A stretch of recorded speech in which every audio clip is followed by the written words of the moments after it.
On August the 26th, we're going to have our big rally day, introducing our teachers, our new curriculum for Sunday school, and also kicking off a new program we're going to start on Wednesday evenings with a light dinner called SALT, which is Seekers and Learning Together.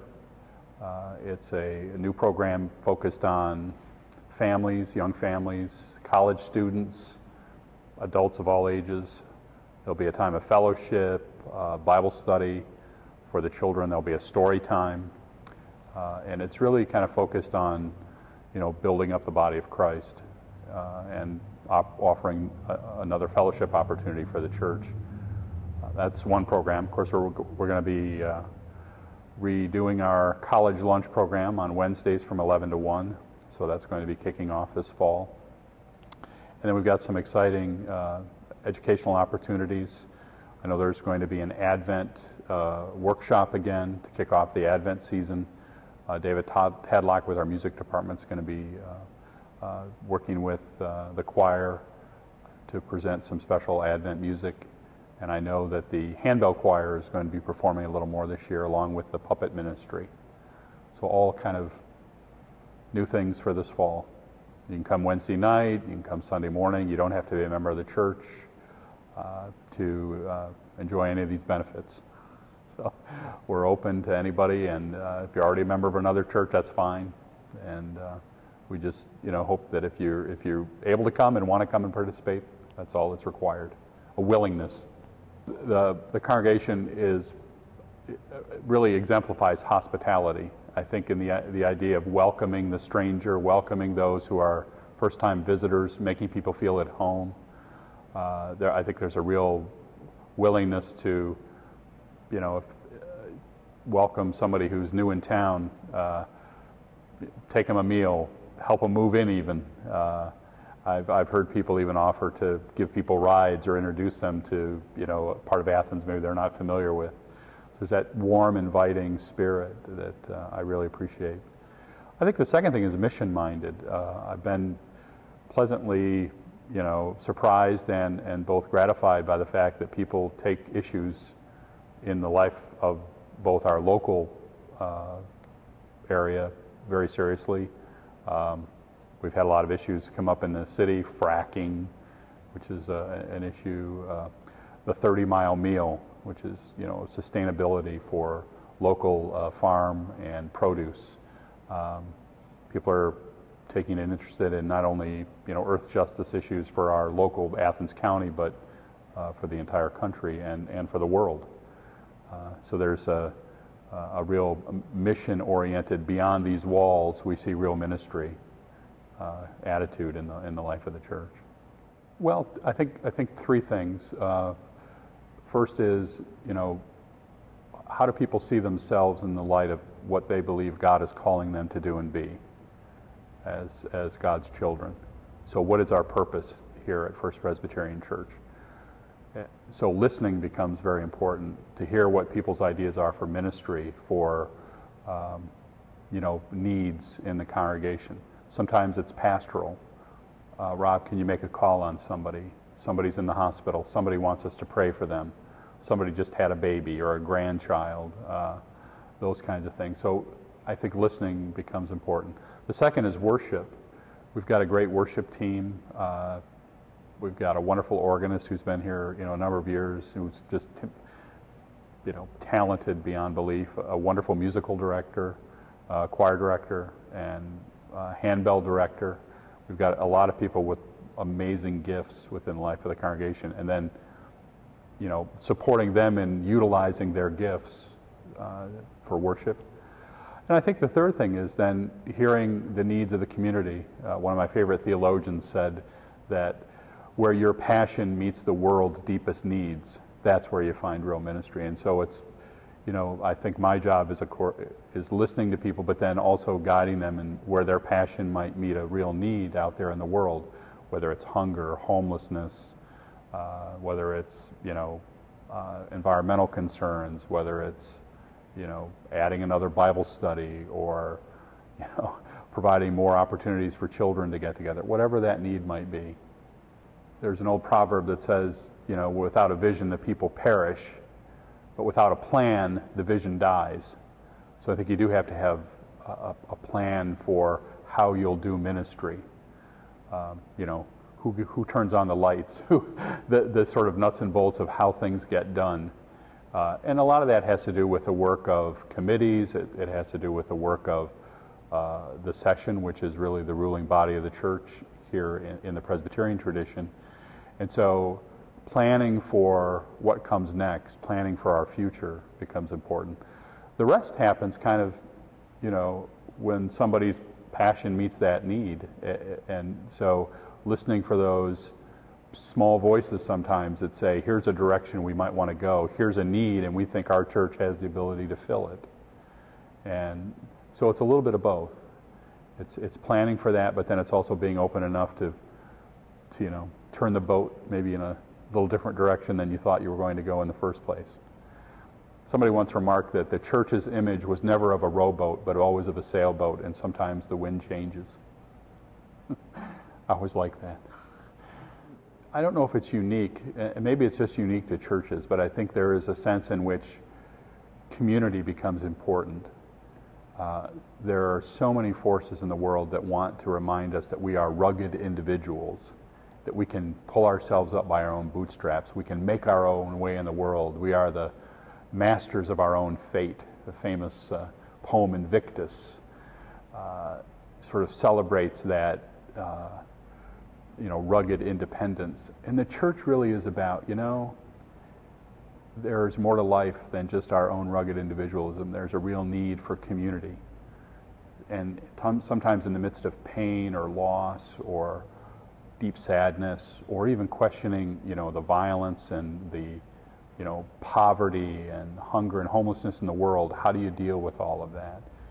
And the church is there to say there's important work to be done in community, that it is us together.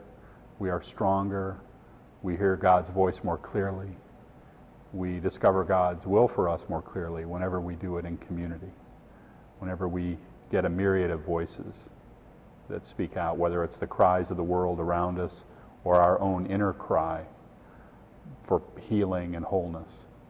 And in that regard, I think we're a lot like churches around the world, in the sense that we celebrate community, celebrate this idea that it really does take all of us together. So in some respects, I think it's a good thing maybe not to be so unique, but to be, you know, to really celebrate that idea that we're part of something larger than ourselves. Being part of the summer musical this year was just a great experience for a number of reasons. First, I think it reflects the idea that church exists beyond these four walls, and that to do something a little different to reach young people is a good thing.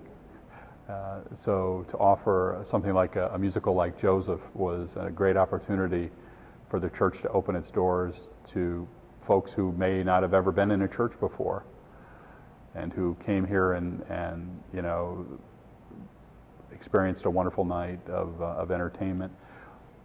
And it was also good for the cast and crew because, as I mentioned earlier, they became a community. As we rehearsed together night after night, as we got to know each other's joys and pains, as we shared a common experience, you know, learning lines, learning to dance, others better than myself. And all of that taken together, you know, and people miss that. I've already had a number of emails from, you know, cast members that want to get together again, and I've had cast members decide, oh, I'd like to start coming to your church, and so it was both an outreach to folks who may not have had that kind of experience before, but then also to have those folks become part of the community here through that, then adds their gifts and talents as well. I had somebody ask me that question once, you know, how do I get involved in a church? How do I begin the process of becoming a part of a community, a worshiping community that's already established? And it's just like anything else in life, what they say, 99% of life is showing up. You know, you come to worship because that's the one way you're going to experience you know, the people that are sitting next to you in the pews.